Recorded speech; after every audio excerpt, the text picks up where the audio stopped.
Computer का class 2 का lesson number 11 जिसका नाम है विंडोज। तो आइएगा प्यारे बच्चों शुरू करते हैं। विंडोज कंप्यूटर सॉफ्टवेयर का आधार होता है। क्या होता है? कंप्यूटर सॉफ्टवेयर का एक आधार, जिसे हम क्या कहते हैं? विंडोज। हम सभी कार्य विंडोज पर ही करते हैं। अब आप जान गए होंगे कि कंप्यूटर कमांड एवं निर्देशों के समूह के आधार पर कार्य करता है। ये कमांड ऑपरेटिंग सिस्टम द्वारा दिए जाते हैं। किसके द्वारा? ऑपरेटिंग सिस्टम द्वारा। ऑपरेटिंग सिस्टम एक प्रकार का सॉफ्टवेयर होता है जो कंप्यूटर पर कार्य करने में हमारी मदद करता है। सबसे लोकप्रिय ऑपरेटिंग सिस्टम विंडोज है।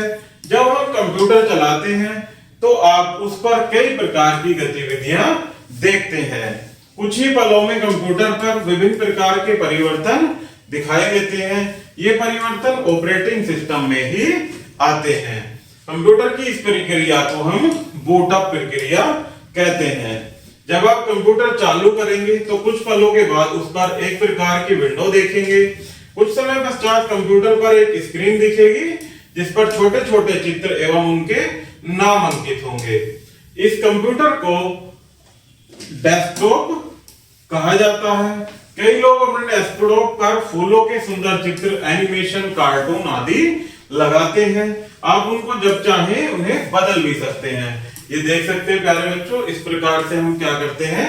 अपने स्क्रीन पर ये चित्र लगाते हैं और इन्हीं चित्रों को प्यारे बच्चों, ये नमूने दिखाए गए हैं, इन्हीं चित्रों को हम चेंज भी कर सकते हैं। डेस्कटॉप पर स्थित छोटे छोटे चित्रों को आइकन कहते हैं।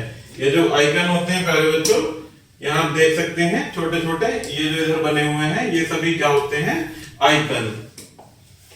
इनके द्वारा विभिन्न प्रोग्राम खुलते हैं।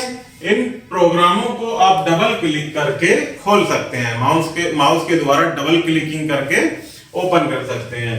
विंडो स्क्रीन पर एक बॉक्स के समान होती है। हम एक समय में एक से अधिक विंडो खोल सकते हैं। ये क्या है प्यारे बच्चों? एक प्रकार से ये बॉक्स क्या कहलाते हैं? विंडो। हम जिस विंडो पर कार्य कर रहे हैं उसे बंद किए बिना ही दूसरी विंडो भी खोल सकते हैं। विंडो में विभिन्न प्रोग्राम होते हैं। हमें जो भी प्रोग्राम खोलना होता है हम उसे सेलेक्ट कर लेते हैं। जब कोई प्रोग्राम सेलेक्ट करते हैं तो उससे संबंधित पृष्ठ खुल जाता है। आइए देखते हैं कुछ मुख्य भाग, विंडो के कुछ मुख्य भाग। ये आप देख सकते हैं प्यारे बच्चों, जब हमने एक ये विंडो खोली है तो इसमें बहुत सारे मुख्य भाग होते हैं, जैसे menu bar, horizontal scroll, vertical scroll, title bar, task bar. ये सभी क्या है? विंडो के मुख्य बार। तो आइएगा इनको वन बाय वन पढ़ते हैं। सबसे पहले टाइटल बार। टाइटल बार पर फाइल का नाम स्थित होता है जिस पर आप कार्य कर रहे होते हैं। मेन्यू बार में विभिन्न प्रोग्राम स्थित होते हैं। टास्क बार विंडो के सबसे अंत में स्थित होता है, ये वाला, इसे क्या कहते हैं हम? Task bar. जब हम विंडो खोलते हैं तो हमें टास्क बार पर स्टार्ट का बटन दिखाई देता है। ये यहाँ पर, ये कहां पर स्थित होता है? टास्क बार पर, जिसके द्वारा हम कंप्यूटर चालू कर सकते हैं। वर्टिकल स्क्रॉल के द्वारा हम पृष्ठ को ऊपर नीचे कर सकते हैं। हॉरिजॉन्टल स्क्रॉल के द्वारा विंडो को दाएं बाएं किया जा सकता है, अर्थात इधर से इधर किया जा सकता है, और वर्टिकल स्क्रॉल से विंडो को ऊपर नीचे कर सकते हैं। विंडो के ऊपर दाईं ओर 3 बटन स्थित होते हैं जो विंडो का आकार बदलने में काम आते हैं। जब आप विंडो खोलते हैं तो वह सामान्य आकार की होती है, इस प्रकार से।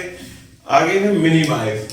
मिनिमाइज का बटन विंडो के आकार को कम करने के लिए, मिनिमाइज अर्थात कम करना के लिए किया जाता है।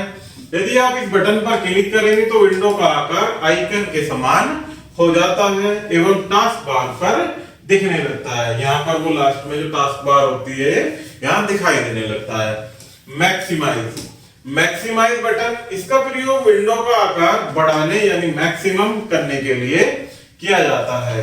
यदि आप इस पर क्लिक करेंगे तो विंडो का आकार बढ़कर पूरी स्क्रीन पर फैल जाएगा, यानी पूरी विंडो ही जो है वो हमारी मॉनिटर की फुल स्क्रीन पर दिखाई देगी। ये बटन होता है क्लोज बटन। इसके द्वारा आप प्रोग्राम बंद कर सकते हैं। इसके लिए आपको केवल इस बटन पर क्लिक करना होता है। कभी कभी आप कार्य के अनुसार विंडो का आकार बदल देते हैं। इस बटन के द्वारा आप विंडो का वास्तविक आकार पुनः प्राप्त कर सकते हैं। नेक्स्ट है प्यारे बच्चों माउस का प्रयोग। माउस पैड पर एक बॉल की मदद से कार्य करता है। माउस द्वारा कार्य करने हेतु आपको इसके बटन पर क्लिक करना होता है। जब माउस हिलता है तो स्क्रीन पर स्थित एरो भी हिलता है। किसी प्रोग्राम को सेलेक्ट करने के लिए आप एरो को प्रोग्राम पर लाकर उस पर डबल क्लिक यानी डबल क्लिकिंग करके प्रोग्राम को सेलेक्ट कर सकते हैं। नेक्स्ट है कर्सर, जो कि एरो क्या होता है, हमारा माउस का एक कर्सर। कर्सर स्क्रीन पर एक स्थित ब्लिंकिंग लाइन होती है। आपको विंडो पर भी टाइप करना है जो तो उसे आप कर्सर की वर्तमान स्थिति से कर सकते हैं। इस चित्र में ब्रेन लिखने के पश्चात यहाँ पर ब्रेन लिखने के पश्चात कर्सर उस शब्द के अंत में आ गया है। यहाँ पर लास्ट में कर्सर को अगली पंक्ति में लाने के लिए हम एंटर की का प्रयोग करते हैं। उसके बाद स्टार्ट बटन। जब आप पहले ही पढ़ चुके हैं कि विंडो खोलने एवं बंद करने के लिए जो कि टास्क बार पर हमारा एक स्टार्ट बटन दिया होता है कोने में, उस पर क्लिक करते हैं। यह इसलिए महत्वपूर्ण है क्योंकि इसका प्रयोग विंडो पर अन्य कार्य करने के लिए भी किया जाता है। तो प्यारे बच्चों, इस तरह से हमारा ये लेसन यही समाप्त होता है। आई होप कि आपको यह वीडियो जरूर पसंद आई होगी। धन्यवाद।